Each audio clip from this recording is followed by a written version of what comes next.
How a Janitor Saved $8 Million. Top 5 Takeaways from The Psychology of Money.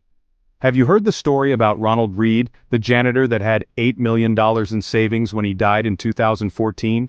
It's a fascinating tale that challenges our assumptions about wealth and financial success. Yeah, you heard that right. Janitor. $8 million. It's almost unbelievable, isn't it? But it's true. And he didn't win the lottery or inherit the money either.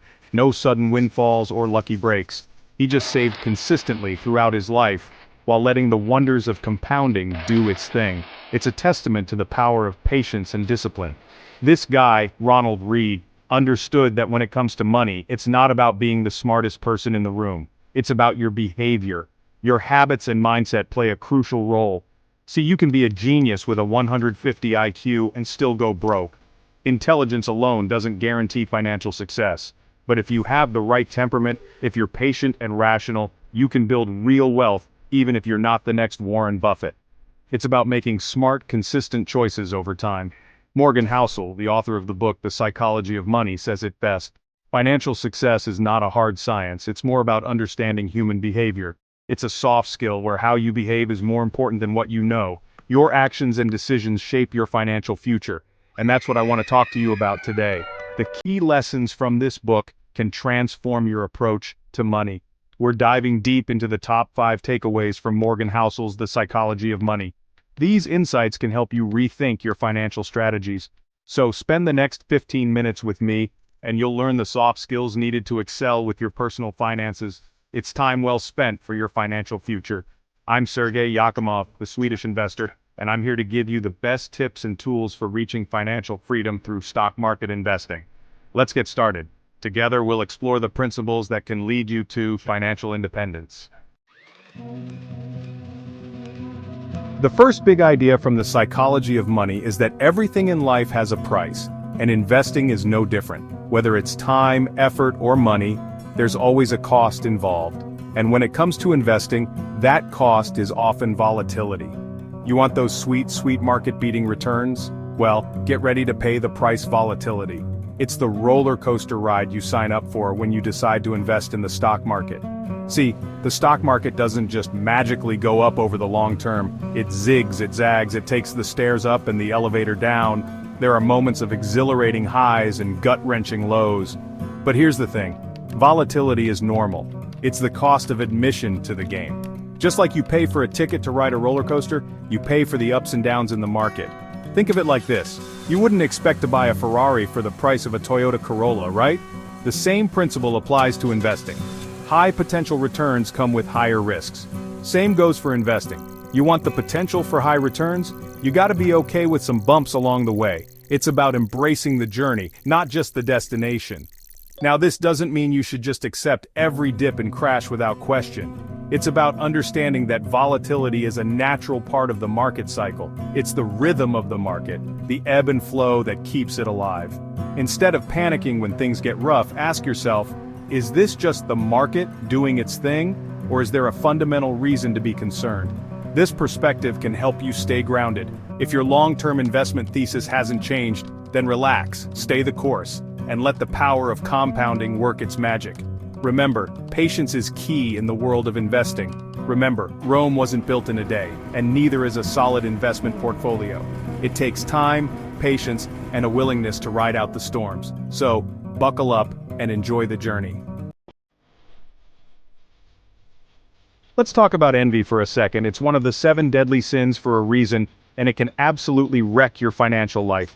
Capitalism thrives on this idea of never enough. There's always a bigger house, a faster car, a fancier watch.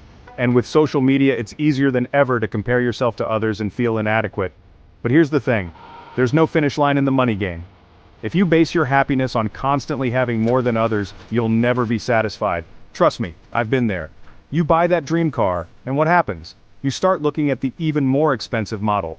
It's a never-ending cycle. The key is to define what enough means to you. What are your goals? What do you truly value in life? Once you have a clear answer, you can start making financial decisions that align with those values. Remember, the goal isn't to keep up with the Joneses. It's to live a life that makes you happy and fulfilled. Chapter 3. Crazy is relative, different perspectives. Ever meet someone and think, man, their investment strategy is insane? Well, here's a newsflash. What seems crazy to you might make perfect sense to someone else. We all come from different backgrounds, have different experiences, and have different risk tolerances. That's why it's so important to understand that there's no one-size-fits-all approach to investing. For example, someone who grew up during the Great Depression might be more risk-averse than someone who came of age during a booming economy. Neither perspective is wrong, they're just different. The key is to be aware of your own biases and to be open-minded to other perspectives. Don't just blindly follow the herd or take investment advice as gospel. Instead, do your own research, understand the reasoning behind different strategies, and make decisions that align with your own personal circumstances. Remember, what works for your neighbor, your friend, or even your favorite YouTuber might not be the best approach for you. Chapter 4: Peekaboo, the Black Swan Effect. Let's talk about black swan events. These are those unexpected, unpredictable events that nobody sees coming, but they can have a massive impact on the market and your portfolio. Think the 2008 financial crisis, the COVID-19 pandemic, or even the dot-com bubble bursting. These events aren't just rare, they're impossible to predict with any accuracy. You can listen to all the experts, read all the financial reports, and still get blindsided by a black swan. So what's the solution? Instead of trying to predict the unpredictable, focus on what you can control, your preparation. Build a diversified portfolio that can weather different market conditions. Have an emergency fund in place for those just-in-case moments. And most importantly, have a plan. What will you do if the market crashes? What investments will you sell, if any? Having a plan in place will help you stay calm and rational when everyone else is panicking. Remember, it's not about avoiding black swan events altogether. It's about being prepared to handle them when they inevitably occur. Chapter 5: The Seduction of Pessimism, Why We Love Bad News. Let's be honest, bad news is just more captivating than good news. It grabs our attention and holds it, making it hard to look away. It's why we rubberneck at car accidents and why the news is filled with negativity. The drama and urgency of bad news create a sense of importance that good news often lacks. Our brains are wired to pay more attention to threats, and pessimism plays right into that. This is known as the negativity bias, a psychological phenomenon where negative events have a greater impact on our mental state than positive ones. Think about it.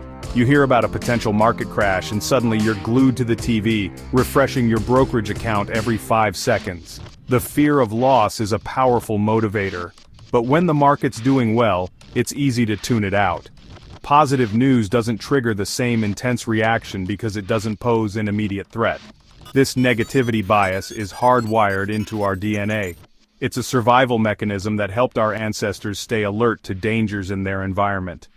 Back in the caveman days, it was more important to avoid danger than to seek out opportunities. A single mistake could be fatal, so our brains evolved to prioritize negative information. And while we're no longer dodging saber-toothed tigers, our brains haven't quite caught up. We still react to modern threats with the same intensity. So, how do we combat this? It starts with awareness.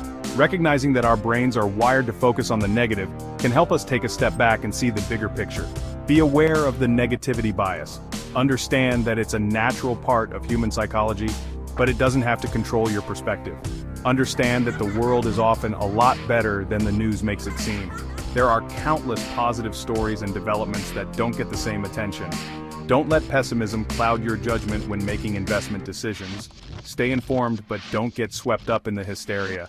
Remember, for every person predicting the market's demise, there's someone else betting on its success. Different perspectives can provide a more balanced view. Focus on the long term, tune out the noise, and don't let pessimism derail your financial goals. By maintaining a balanced perspective, you can make more rational and informed decisions. Outro: the bottom line. So there you have it, the top 5 takeaways from Morgan Housel's The Psychology of Money. Remember, building wealth isn't just about picking the right stocks or timing the market perfectly. It's about understanding your own psychology and making smart, rational decisions with your money. Don't fall into the trap of envy, thinking that you'll be happy once you have enough. Define what enough means to you and live by it. Accept that volatility is the price you pay for long-term market returns. Understand that different perspectives lead to different but equally valid investment strategies. And finally, don't let the seduction of pessimism derail your financial goals. If you want to learn more about mastering your money mindset, I highly recommend checking out Morgan Housel's book, The Psychology of Money. It's a game changer. Now, if you enjoyed this video and want to dive deeper into the world of investing and personal finance, make sure to subscribe to my channel and hit that notification bell so you don't miss any future uploads. Until next time, keep learning, keep investing, and keep crushing it. Cheers!